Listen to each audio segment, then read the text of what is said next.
Okay, this is Sausage Sports Club Weekly Update. Start with the intro.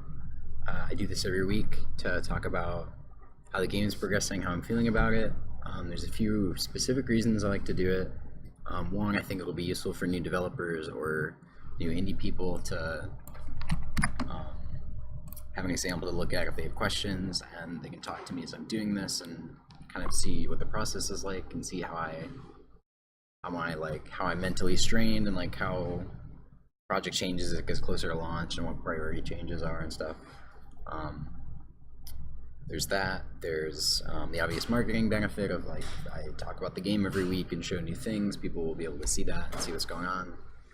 And the last one is my selfish reason of in 5 to 10 years, if I look back on this, I can see how my development methodologies have changed, and what I've learned and how this project specifically changed my work. And that'll be cool, I think. Yeah, so I'll just get right into it. This is all the stuff we're going to talk about this week. And I'll open up Unity so you can just get to it. Skip that. First thing on the list is Overworld Progress. As I've talked about many times on the stream before, the Overworld is this kind of open world part of the game. Oh man, the jungle's gonna look bad without trees baked. Anyway, the Overworld is a kind of open worldish area where you can explore and find toys to play with and talk to NPCs and get little quests to go on in the adventure mode of the game. The idea is each of these biomes is linked to a different arena in the game, and each one will have toys that kind of fit with the theme of the biome or whatever. And this week I spent, I would say, a good amount of time adding more stuff to the overworld. The previous week you might have seen I didn't really have a desert at all. That was just like gray square. I didn't have this area. It was just a gray square or a gray cone. I don't know what the shape is exactly. Or as close to a cone. And so I added all that stuff. Welcome, guys. Welcome to chat, Fudge and Ian Wexlers. Yeah, so I spent this week adding this thing and that thing and a bunch of other stuff, which I'll get into. But I just kind of want to talk about the stuff I did this week in the overworld. I think this week this stuff's new. These like barriers between the hub world and each of the biomes. Kind of the structure of adventure mode is, as you're playing, it's like seasons of a show or something like that. And what I'm thinking is each day you'll unlock another one of the biomes, starting in the jungle. Like the first day's tutorial, then there's the jungle, and then you unlock the sea, and then you unlock the desert, and then you'll unlock Hollywood, which obviously isn't done yet, or Sportsville. I guess I should canonically change it. Thanks, Ian. These trees would definitely look a lot better if I were to bake them, and they will be baked in the final game, but it's like a 25-minute light baking process or something, so I tend to just turn off the jungle when I do that, so I can get a quicker one at like 5 to 10 minutes for like the desert, which I was working on, or for Hollywood, just to get a start of like thinking about lighting. So the trees will look better, but I appreciate the compliment on the swaying. I will come back to the trees actually in a bit. Yeah, so I added all this construction stuff. I actually built this for a convent. I think maybe PAX South. I was like crazy thinking I could get some semblance of the overworld up and running to show a build at PAX South, which was back in February. That can't be right. Maybe it is. Maybe I started on the overworld back in February. That seems crazy though. Back then it would have been nothing, so I don't know what I was thinking. But I built this stuff to kind of like tongue-in-cheek mark off areas that were under construction for like a build I might send players or like planning a stream. And it ended up being that they're kind of good in context of the adventure mode, where we can pretend in the story like, oh, they're finishing setup for like the next day of the season, then you'll be able to get in there once they finish doing that. So I just reused the kind of chain link fence walls with the like green tarp and cones and stuff. Really like jittering around the scene view a lot. I'll jump in here and like play with some physics toys a bit. But yeah, the overworld stuff this week has been really gratifying work because one, because the desert came together really quickly, but it's also just nice to see something that's been in progress for a long time come together. Okay. No, I have my audio not coming out of the speakers on my desk. Yeah, see, these are all physics objects. The boxes are pretty heavy, so it's like good to work together with another player to knock them around or something. Another thing worth noting is that these walls are kind of for show a little bit. Like you can't jump over them. There's a giant collider that extends super high into the sky, and that's maybe players will get frustrated that it looks like they could trick their way over it, but it's like a gating mechanism to make each day of the campaign feel like you're unlocking more stuff, which you are. Anyway, let me fly over to the desert since that's where I'm showing. So this is the desert. It's based on the junkyard level, which I've shown on stream before, but it uses the same kind of like color design. It uses the same sand. It uses these same particles of like dust, and the same little grass patches and cacti. New stuff. This arch. I kind of remodeled the. If you've seen the junkyard, you know there's like this building in the background. It's a little bit differently shaped. It's kind of rounded. There's a staircase. I don't know if staircase is the right word, but there's like a stairway leading up to a raised platform on the back of this. And I made it look pretty much the same, or what you might expect the backside of it to look like, so I can kind of like help the player predict that behind this is where the junkyard is, and this is the entrance to the junkyard. That's not, I haven't hooked up the entrance yet, but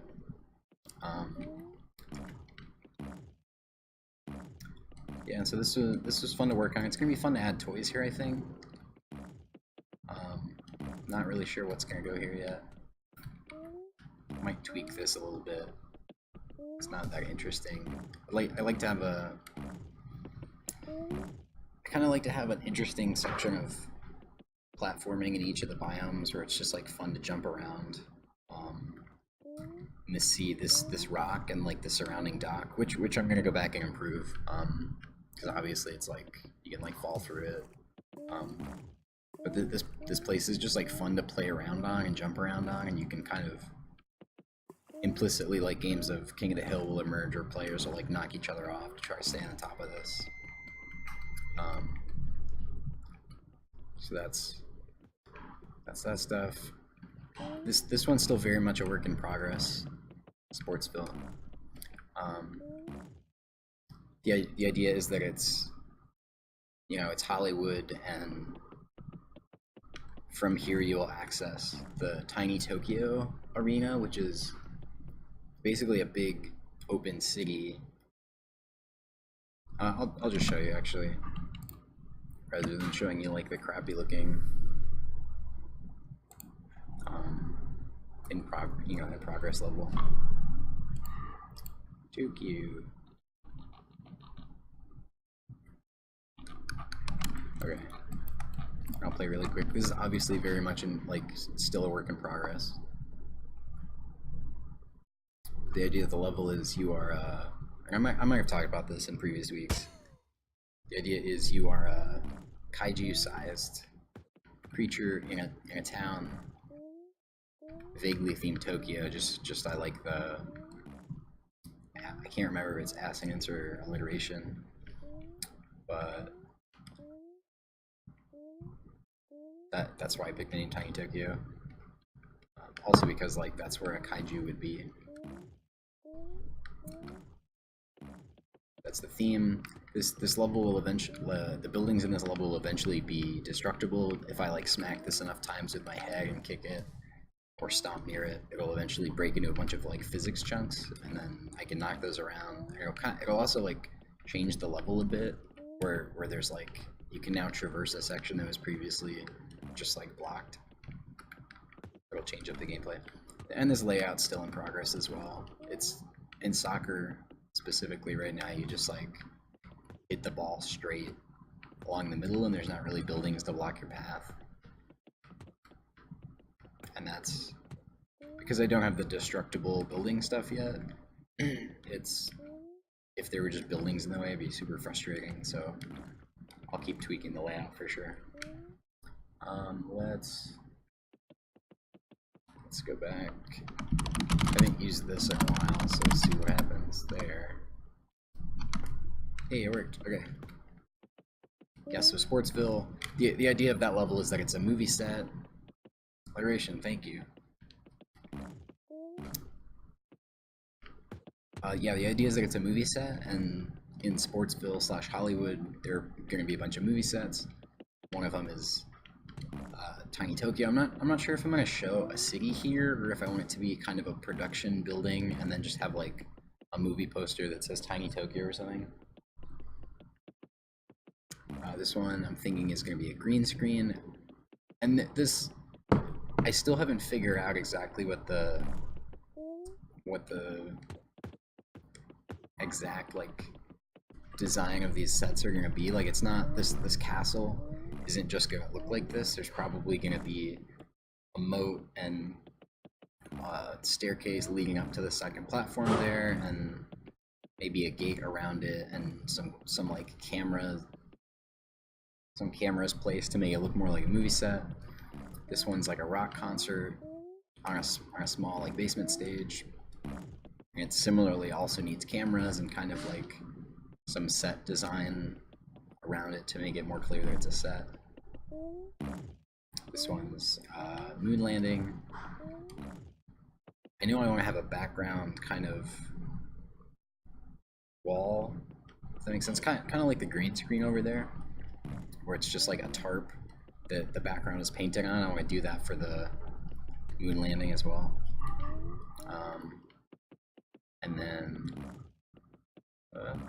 this section over here, you're not going to be able to access this, but it's kind of like a production lot that separates the set of Sausage Sports Club from like the real world, or whatever is out there, whatever you want to imagine. So as you're coming in here, you can see that this is like Sportsville, and that there's more, and that the real world exists outside. But I don't know how much I'm going to flesh that out. I might just do like mountain hills in the background and like little colored boxes as houses. Anyway, I'm getting like far too much into the specifics of this stuff and into my thought process, probably. That's the overworld anyway. That's been the progress this week. Next thing I want to talk about is I've been finishing up like Switch stuff, trying to finish up Switch stuff this week, which includes correctly handling 8 controllers, and if I like disconnect my controller mid-game and reconnect, you want to like actually take back over your character. And if you're in a menu and somebody is like, if a bunch of people are playing and somebody's like, I'm done, I'm going to turn off my controller and like walk away, you don't want to have to like find their controller and turn it back on. You want the game to properly recognize, oh, they disconnected, like kick out their character or whatever. So I did that. You might have seen when I was loading that there's also now, how do I want to show this dev? There's now like a proper loading screen with actual like UI design instead of just a black panel or a dark gray panel. Thanks, yeah. It actually took a very long time to add that debug warping. so this loading screen, saving screen is new. It probably looks like it's hitching in the video, and it is hitching, but when you make a build, it's a lot better until like the actual level load hits the step where it like goes through the scene, and I don't know if it instantiates everything or like it must be like the point in Unity code when it gets to the point of like deserializing the level into data and then like setting up the scene. That's probably like the hitch for, I don't know, 100 milliseconds or something. But on device, it's like nice animated loading screen for like 2 seconds, and then it does that hitch for like half a second, and then the level pops in.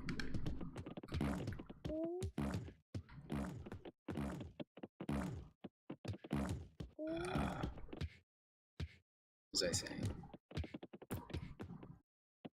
Oh, I wanted to show the load screen. Silly me. Yeah, so it properly like tweens in and shows like what's happening. If it's loading, it shows that. If it's saving, it shows that. Part of the requirements for Switch Cert is that it's a little bit weird. There's two options. One is you can pick one of these things and support either of them, or you could do both. But the option is either you can have your have your game not be able to exit, like have no way for the user to be able to exit the game while it's saving, or you can have on screen some kind of indicator that tells the player that they're saving. And I kind of do both. Like there's no way to exit the save screen other than turning off the console, and it also tells them that they're saving on screen. So that was a thing. I think there was other Switch stuff. I guess if I go to character select, I can show you that. I guess I can't. Let's see.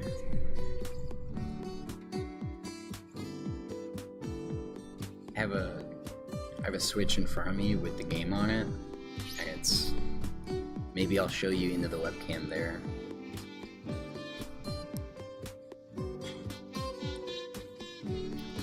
Yeah, Ian, it's in Destiny and No Man's Sky and probably other stuff too. Those are the only two I've noticed, I guess. Oh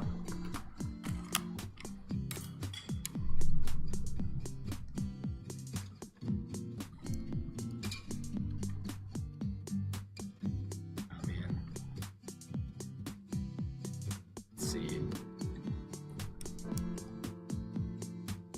Oh, that controller's not working. There we go. It seems like a bug. Okay, I guess I'm not going to show you on Switch. I'll just explain it. I can do that in the editor. On Switch,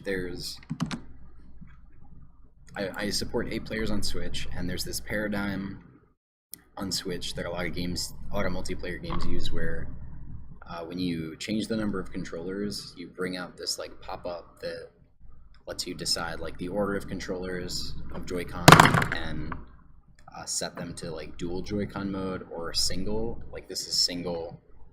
This is, oops, sorry, that's loud. This is dual, and there's a prompt that comes up on the Switch that lets you like set that up. And that's great if you only have 4 controllers or you only support 4 users. Once you go above that, that applet just doesn't support it. It just, like by design on Nintendo's side, they were like, we don't want to organize 8 players with this menu. Maybe it's like a UX issue or like a UI design issue of it's harder to support 8 players on one screen or whatever. But regardless of why, you can't do it, and I have to like manually handle that myself. Oh yeah, I'm going to show you what that looks like.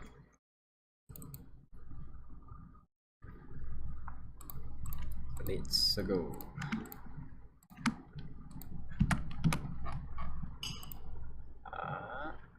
Where are we at? Player select. Here. Yeah, so on Switch you get, this is what the menu looks like.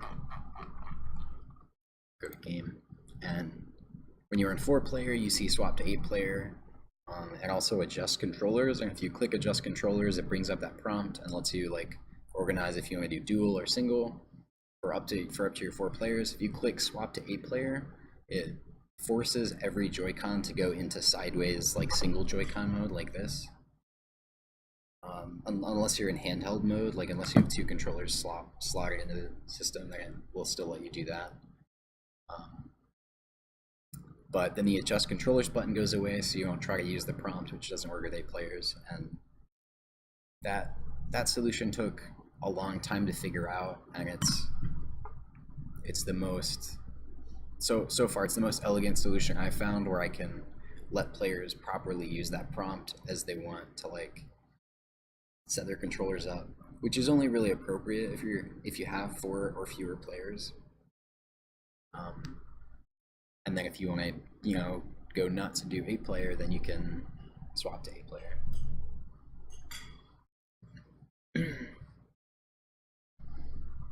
Yeah, and I agree that it's nice having a confirmation dialogue. It's been a little bit weird, like teaching users to hold instead of, instead of just clicking like repeatedly and being confused when it doesn't work. Part of that issue was for whatever reason, I was making all of my hold times really long. Like you can see on the screen here, there's a back button. Swing my mouse over it, and you'd get to the player select. If you wanted to go back to the main menu for some reason, you would go over to that button with your cursor, this hand, and click it, and it would fill up. But it would take like 2 entire seconds, and that was just like, 1, why does it take so long? And 2, the meter that fills up, if it takes, a whole second before it's really noticeable to the user, then they'll click it, be like, oh, this doesn't work, and then they'll let go and then be like, oh, I guess that button doesn't work. And so that's annoying. But I like the whole paradigm. Since I've discovered that, and I keep hearing the same, like, make it faster, make it faster, make it faster over and over, I finally have like lowered all of it to be like 0.7 seconds to go through a hold prompt or whatever. Okay, so that's all the Switch stuff. I could kind of dive deeper into like how I structure that stuff, but I would have to show like, I might accidentally show you like an API call that I'm not allowed to, so I'm not gonna do that. Let's talk about performance. As you might know, the Switch is kind of like a phone. Like, it's pretty similar specs to the new iPhone, I think, but there's also a graphics card in there, or a graphics chip, I should say. And the graphics chip is more like a tablet than an iPhone, I believe. So it's I've been thinking of it as like an iPhone or slightly better, like modern, maybe iPhone 10 CPU with the graphics card of like a good tablet. And one thing you'll know if you've developed for mobile is that overdraw is a really big issue.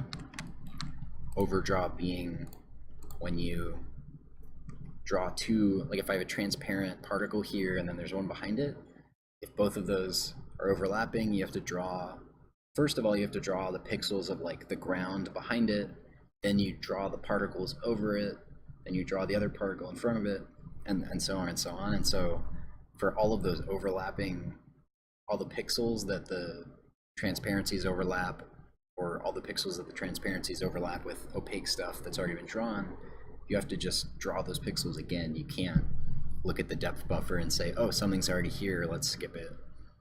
And so on mobile, that's like, the GPU is like not very strong, because there's not like a dedicated giant like freaking sandwich size card doing that.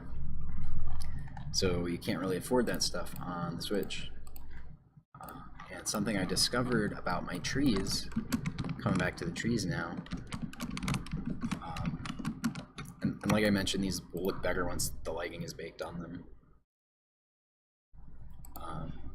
what I noticed about my trees is that on Switch, if you were to go the camera, I think the camera is like around here, and these trees, I'll actually do this in the game, I guess, so you can see what I'm talking about. I would get the camera to a certain spot in the game on Switch, and the frame rate would tank down to like 15 FPS or something in development mode, which has a lower frame rate anyway, but it was still bad. Man, this area looks so terrible without big lighting. It's crazy. Okay, so when you walk in front of these, if you're basically, if the center of the camera's target kind of look is blocked by some objects, they'll fade away, which isn't the expensive part. The expensive part is that the trees are transparent, and they're cut out, so it's. I'm going to take this one step at a time to explain. I explained overdraw, how if things are marked as transparent, you have to draw all of the pixels over top of each other. With these trees, the same thing kind of applies, but they're marked as cutout, so their pixels are either drawn or not. There's no like 50% opaque thing, so you don't have to. So for example, on this leaf here, I need the mouse, and I suck. Okay, here. So on these pixels of this leaf where it's covering stuff behind it, that's the only. When we get to the render queue that's drawing trees, this is the only pixel of a tree that's being drawn, and that's cool. And similarly for. And not similarly, also notable, because the trees are in the transparent render queue, which is like after all the opaque stuff is drawn. All the opaque stuff writes into the depth buffer, which is like showing what pixel, or the depth buffer, what pixels have been drawn and to what depth. And so when we get to the tree part, for example, this tree in the background, this like big wide one, when we get to these pixels, for each one of these pixels, we go into the depth buffer and say, okay, this is the depth we want this tree to be at. Let's look and see, like, is there already something at this depth? There is, because we have this tree trunk, and then we can just like clip there and not do the rest of it. And this is internal, and this is just like Z testing. So basically we skip all of those pixels, and that's true for all of the trees. So if there are any trees behind this that are overlapping each other, we don't draw those, both because they're behind the opaque stuff and because of cutout up here. The reason I'm talking about this is when I noticed this problem and I went to look at the shader of the trees, it wasn't marked this way. Like, the trees weren't on a separate render queue on the later transparent render queue. They were all marked on the opaque render queue.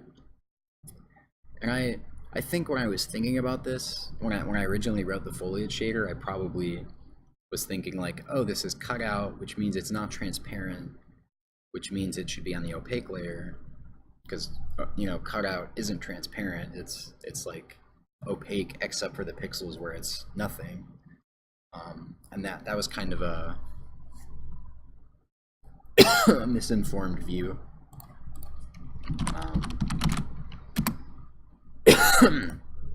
So now I moved it to alpha test, which is, I believe, let's see. I'm gonna Google it.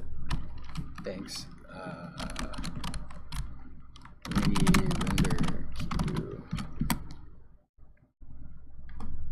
I'm looking this up in the other window.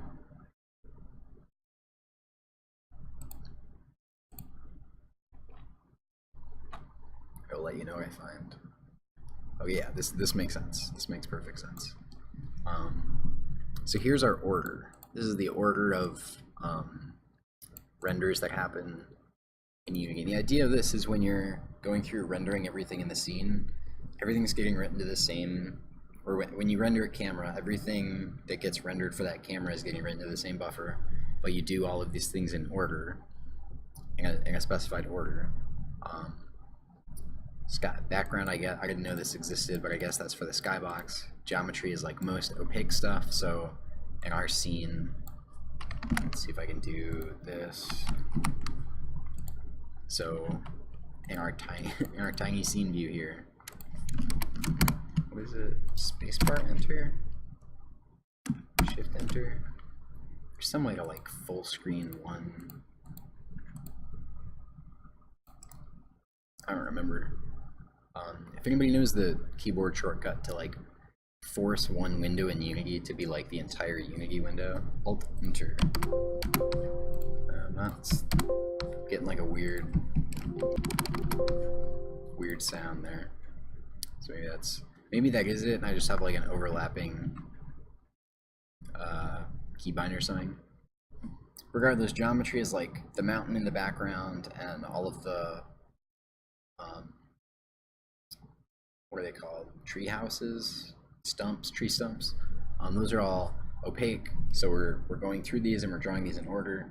Then the next thing is alpha test, which is cutout stuff, which is like, you know, either fully opaque or not pixels, and then we do after that transparency, which is the particles that I was talking about before. And like I said, my foliage was in the geometry shader, or in the geometry queue, which was really important because all of the trees were being arbitrarily drawn, like were being drawn before or after the mountain and the tree stumps and stuff, which means more of my, like here, the screenshot we're looking at, potentially, and this wasn't always true, potentially more of the screen was being these cut out, more expensive pixels than the opaque background stuff. And so like on the screen right here, you can see like more than 50% of the screen is foliage, like is the trees or are these little plants. And so each one of those pixels is like more expensive because it has to check. It has to, you know, it has to check the depth buffer, and then it has to, for the foliage, it has to like check for the dithering shader, and it's gotta do the, what else is going on in there? Hope I popped out my window by accident. And it's gotta interpolate all of the information that we need from the vertex shader into the pixel shader, and so it's, suffice it to say, it's more expensive. And so just by moving that queue to the alpha test queue, that moved everything back. So now every pixel where something opaque is on screen in front of where, you know, a pixel of foliage was, now we just save that pixel. We don't have to worry about that. We don't have to worry about that pixel function. And that like brought the frame rate up immediately.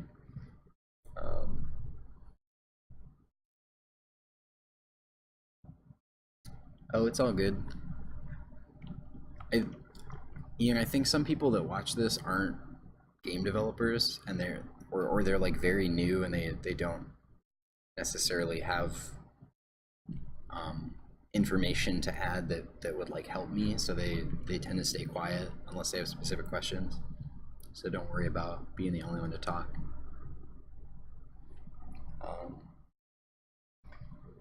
So that's that. The other big saving I got, and this is maybe a little bit controversial if you're a gamer, is I turned off my post-processing step, which is, you know, anti-aliasing, ambient occlusion, and bloom, and that got me back like, I don't know, like half the CPU time of rendering, something like that, which is like 3 or 4 milliseconds. And I'm still trying to figure out if there's a way that I can at least have anti-aliasing even if it's at like a very low setting, because that would just make the make the game look a lot better. But um, for now, it's like just turning those off gave me back a lot of frame rate, and especially if you're playing on the handheld, you're not going to notice that. I might try to now that I've optimized all my physics stuff or all my CPU stuff almost as much as I could. I'm render bound in some places, so it might be like the GPU boost that the Switch gets when you dock it might be enough to enable me to do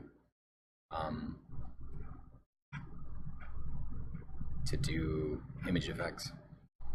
I realized I misspoke earlier and said turning off image effects gave me back CPU time. It actually gave me back GPU time, which is I don't know what it is now, but I remember it being like 7 milliseconds or something on Switch, which is a lot.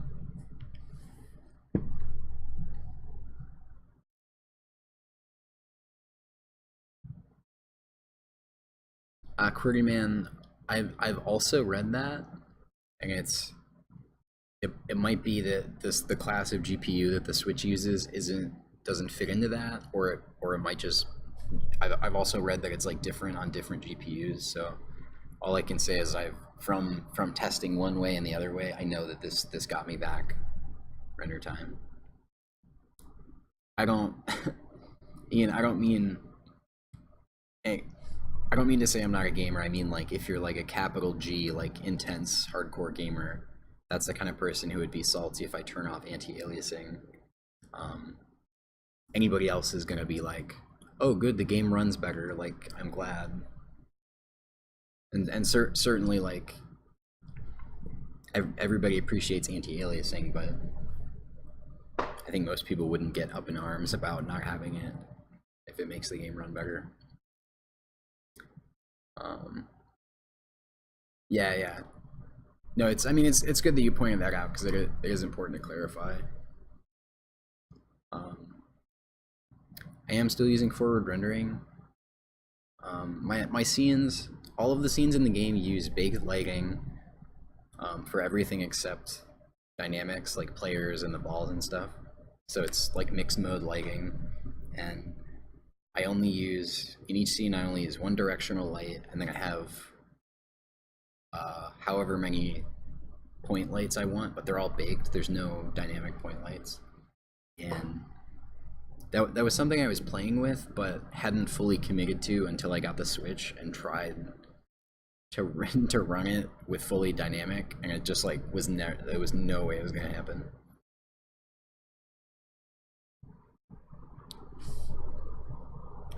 Yeah, I would definitely get savings back from not having to do the normal, what do you call it? There's like a depth normal pass or something like that, where it has to run across the whole screen and like decide what the normal for every pixel is. And if I don't do image effects, then I don't need to do that pass. And that's potentially a big part of my savings, is that I just don't have to do a full screen depth normal, pass on everything.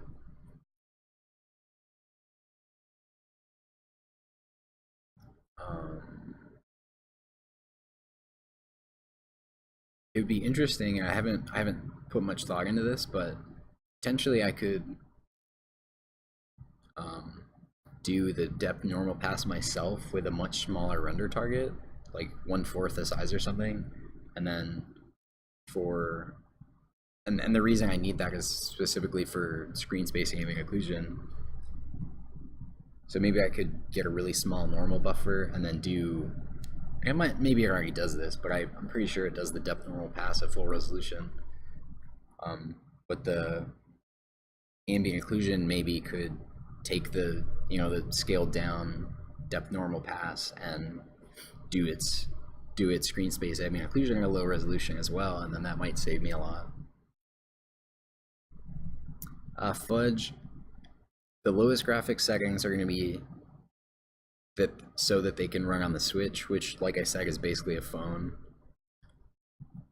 I would guess it'll run on your computer unless you have a laptop that's like 5 years old.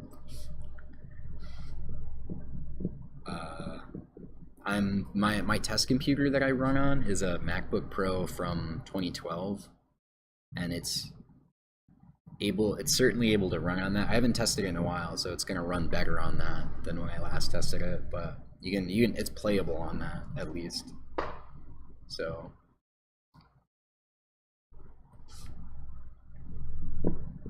definitely before it launches on Steam, I'll I'll update the low specs, the min spec.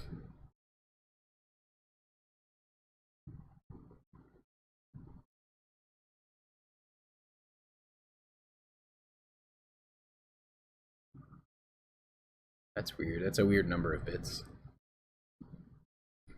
I don't know. This isn't something I've played with at all, and I'm on a tight enough deadline where I'm forced to be satisfied with performance where it's at, and it's fine. Like it's totally playable, and like you know, it's not solid 60, I will say, but it's 30 is like the min that it will be. 1.6 gigahertz processor. Here, Fudge, I'll look up what the MacBook Pro 2012.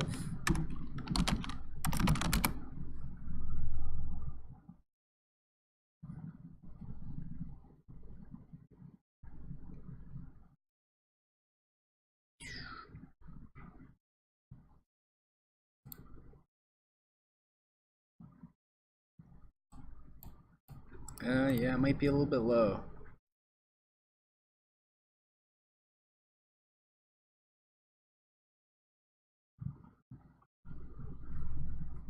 Is HDR like built into into deferred? Because I'm not using HDR. I don't know I don't know that the I don't know that the GPU time is going to go up for that because you're packing more bits. So that's kind of out of my depth. But okay, that's anyway. I'm gonna keep moving. I kind of got distracted a little bit there. That's all the Switch stuff, all the Switch features, and all the Switch performance stuff I did this week. I've also been working a bunch on UX improvements. I mentioned controllers reconnecting properly on Switch. Something that I've gotten working on PC with like plugged-in USB controllers, but I haven't figured out how to do on Switch yet is if I've got let's say my 4 Xbox controllers are all plugged in, and I unplug all of them once I'm like in the game, and then I plug them all back in. It would be really cool if all the controllers reconnect back to the characters they were assigned to, and so you just like perfectly match up to what you were before. And I found out that In Control has saves a GUID, which is a globally unique identifier for each of the new input devices attached. And so what I did is each player saves that GUID, and when if they're disconnected, or when a controller gets reconnected, it runs through all the players and says, are you disconnected? Do you match my GUID? If you do, let's hook up, because that's the one you were before. And that's great. Like that works great with Xbox controllers in the testing I've done so far. And then if that fails, then it just like picks the first human player and like takes over them, and then or the first human player with a disconnected controller and then reconnects them. And then if that doesn't work, then it takes over the first bot,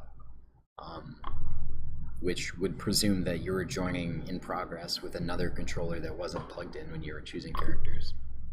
So it's getting there. The other thing that I didn't really realize was important until recently was if you're in the character, I'm curious if this will work with my Xbox controller. If you're in character select, ooh, please have broken it. That would be cool.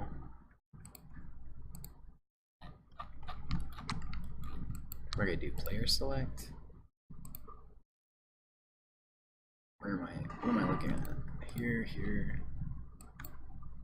Quick load. That was odd. Okay, that's definitely broken. We'll have to come back to that.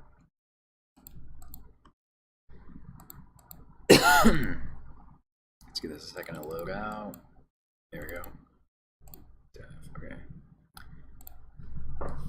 That error might be, well, there was no error, but that issue might be because of the, like, my development controls, where I, like, load into a specific scene rather than loading into the menu. Oh yeah, I know what I was going to show you. So let's say you have 8 players playing the game, and they're all in this menu, they all have, like, their characters assigned, whatever. And then one of them's like, I don't want to play it, I'm gonna, you know, go to the other room and, like, watch TV or whatever.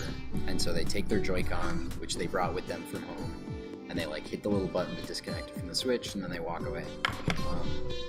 If that character that they're signed in with stays logged in, that's so annoying that I have to, like, go back to the main menu and then go back into the game, and then everybody has to choose their characters again. That's so annoying. Instead, what I want and what I have made work on Switch is when you unplug, it just takes your controller out, and then you can come back in when you're ready. So that was a great UX thing.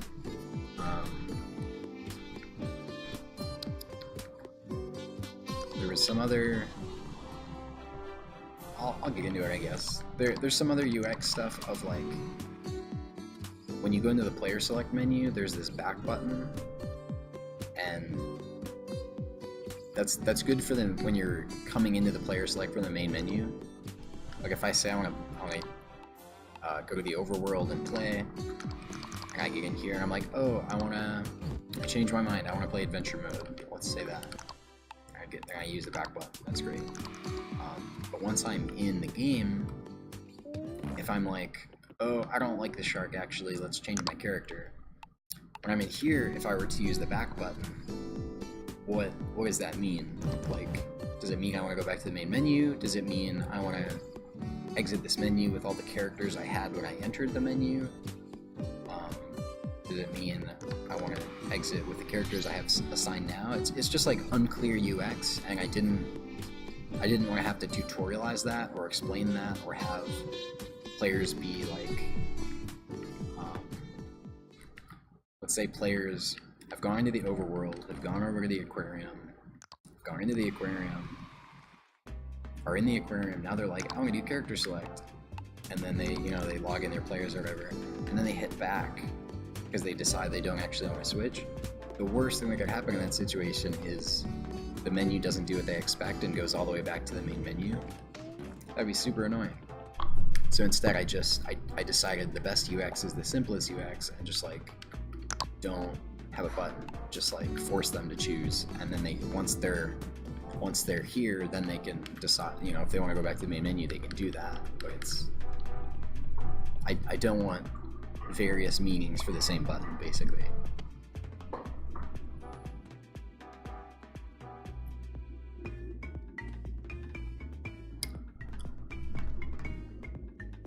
Cancel. Yeah, there are multiple options, but I think this one's fine.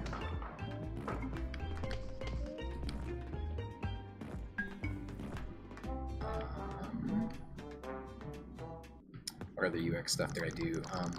Like I mentioned before, a bunch of people were having problems with the hold to do thing, and so I just sped that up in every case where it happens.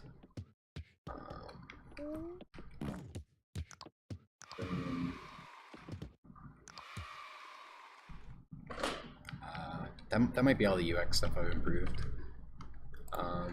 Let's see. Let's look at my list of stuff.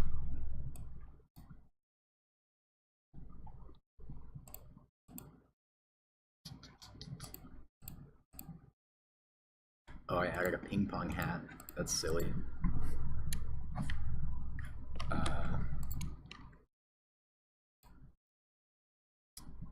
So I work in a co-working space with a bunch of other game developers who mostly aren't here on Sunday when I stream.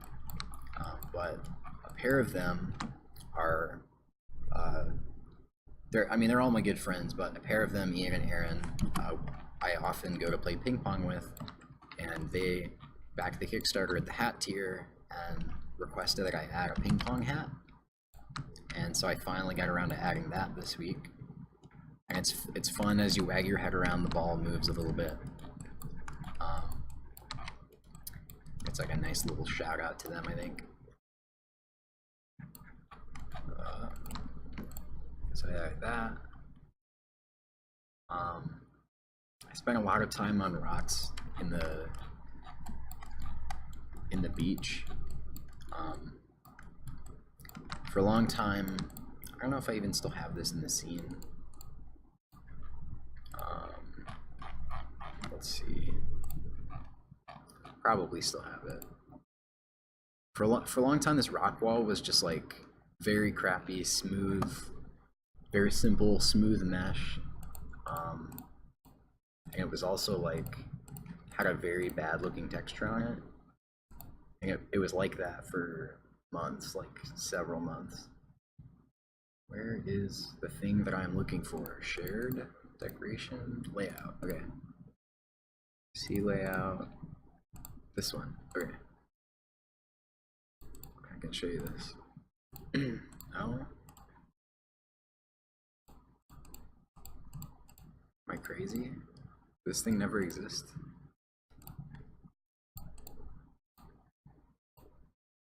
Rocks? No? Here, this must be it. No? This might not exist anymore.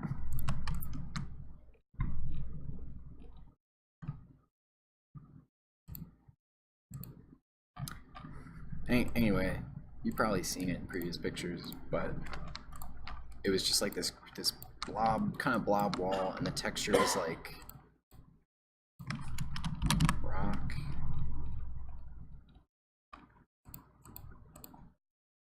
It was this. It was like this, but like darker. And it just totally looked out of place in the whole world.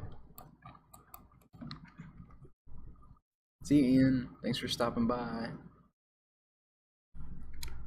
Probably already left. But yeah, I went through, and all these rocks that you see on the wall are hand placed and then baked into one giant mesh, so that it's all sent as one to the graphics card instead of individually sent. And I don't know if there are even any single rocks anymore, so I can show you what a single one looks like. It's basically like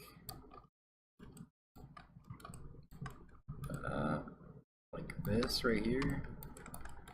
It's like a single one of those, and I just like hand move it, rotate it, scale it, whatever, until it looks like it fits.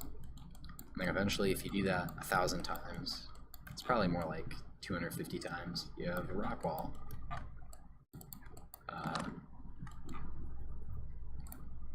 And I think between the two of these pieces, it eventually got down to like 5,000 faces.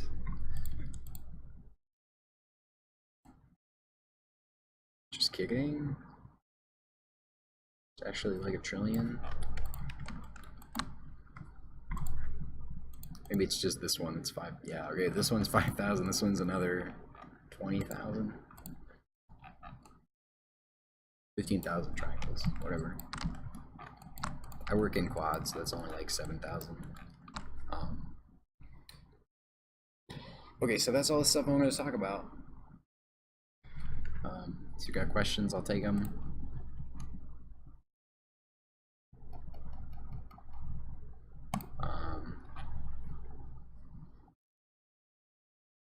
Otherwise,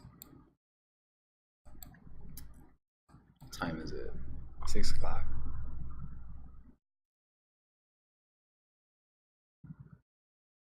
I'm gonna not do another character today. I was thinking about it, but I don't have the stamina to like turn this into like a 4-hour stream. I'm just gonna call it here. Thanks for stopping by. Hope you found some use out of this, and you can. I don't know why I don't say this usually, but you can hit me up on Twitter if you want to ask me questions or whatever. I should put something. Paste to duplicate. I'll put it here.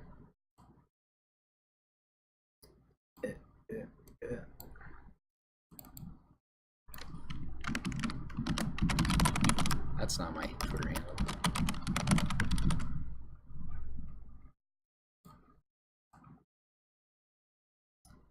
I don't have a backer kit, Fudge.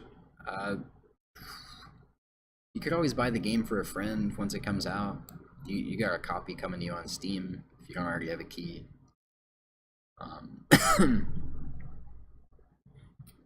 Yeah, I'll do it there. Yeah, it's been fun. Thanks for stopping by.